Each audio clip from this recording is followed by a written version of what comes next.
Welcome, beautiful people, to our new channel, Chanel, Jack and Folks.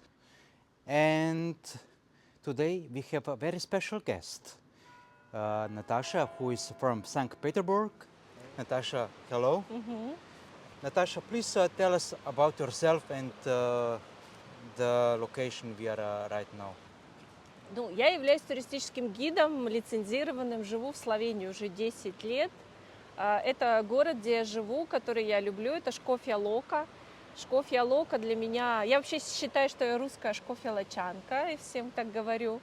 Я этот город очень люблю, и люблю его за историю, за красоту. Город, на самом деле, один из самых, на мой взгляд, красивейших и интересных. И с точки зрения истории он возник в 973 году. Наверное, единственный город, который записан на бумаге, дата его основания. Когда именно Абрахаму Фразинку, Атоном II были подарены эти земли. Шкоф вообще переводится с славянского, это епископ.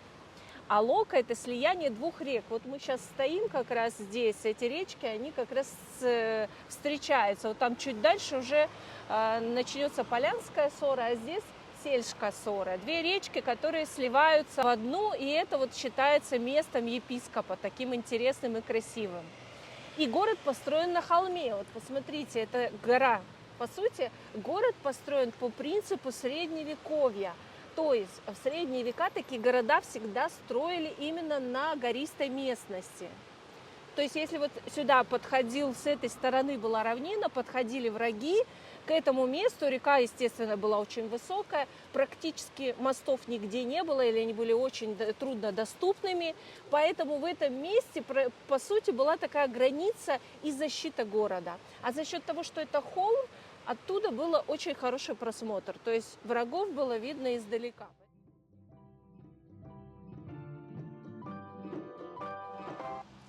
Это очень интересный дом, на самом деле, в Словении. Такая современная достопримечательность, которую любят туристы.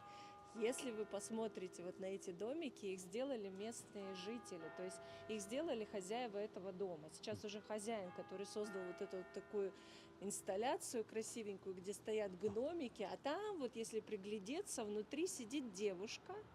Это девушка в традициональной, вот посмотри, в традициональной горенской одежде. Вот там внутри.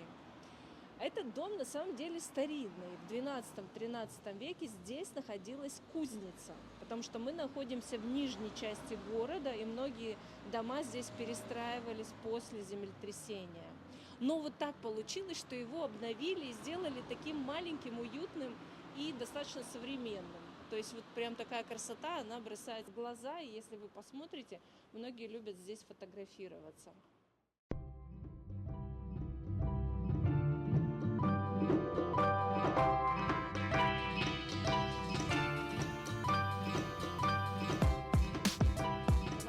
Находится очень интересное здание. Многие туристы, когда приезжают, почему-то думают, что это тюрьма.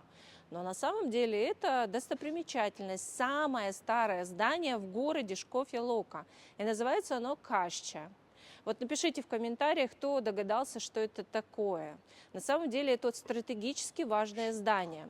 Во время землетрясения, которое было в 1511 году, практически весь город был под руинами. Но это здание за счет такого строительства каменного, очень мощного, устояло, и оно сохранилось. Практически оно было слегка потрепано землетрясением, но оно единственное, которое сохранилось. Поэтому можно сказать, что мы видим самое старое здесь здание.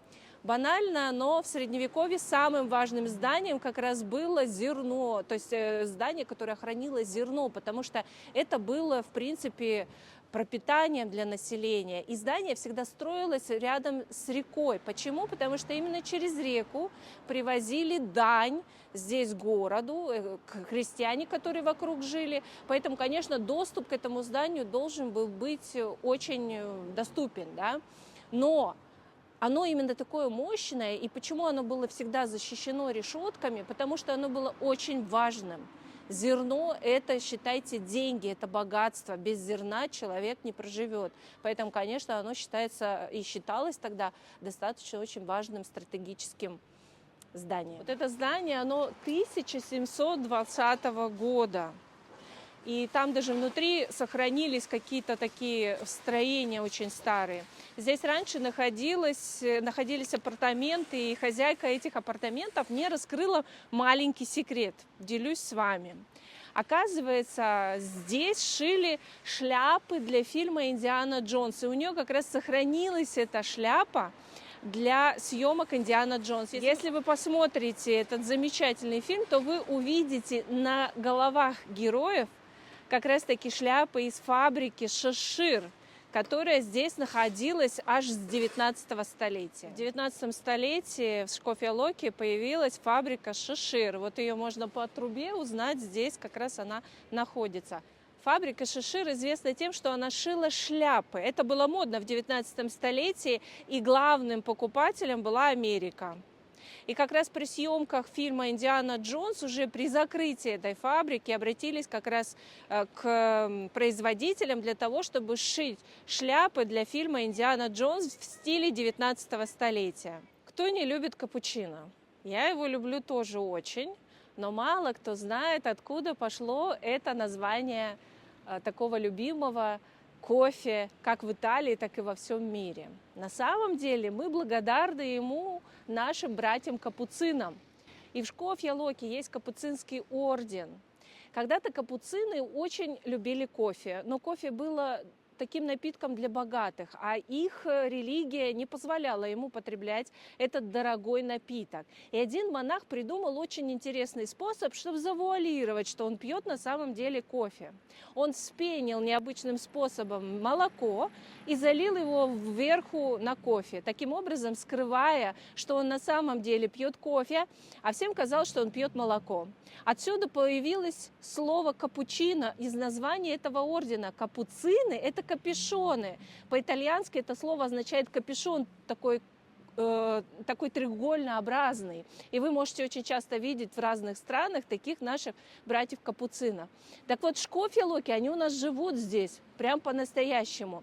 И даже в 18 столетии один из капуцинов написал известный Шкофья-Локский пассион. Это театральная пьеса о страданиях Христа. Эту пьесу традиционно ставят в центре города каждые 6 лет. Это такая прям огромная постановка, где задействовано более 600 актеров, и это оживает город весь в этой театральной постановке.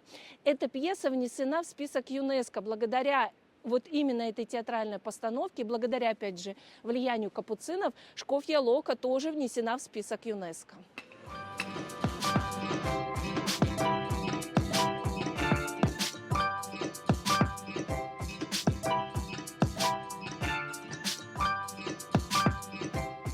Главная достопримечательность Шкофья-Локи – это замок, и, конечно, он скрывает очень много тайн. У него интересная, разнообразная история. Многие историки даже думают, что это один из самых недостижимых, незахватываемых замков, которые находились на территории Словении. Но другие историки подвергают это сомнению, думают, что написано не об этом замке. Но, с другой стороны, в этом замке происходили такие события, которые послужили для того, чтобы я написала свой квест, топовый квест. И основан он на криминальной истории. Здесь убили епископа Конрада XV. Это был хозяин этих земель, который один раз всего лишь приехал для того, чтобы познакомиться с местом своего владения. На утро его обнаружили с ножом в груди. Подумали, что самоубийство, но через 19 лет раскрыли и узнали, что, оказывается, убил его тот самый слуга, который же его и обнаружил ради денег. Таким образом, эта история была для меня настолько интересная, что я написала сценарий квеста для русскоговорящих, и они здесь очень часто проводят расследования.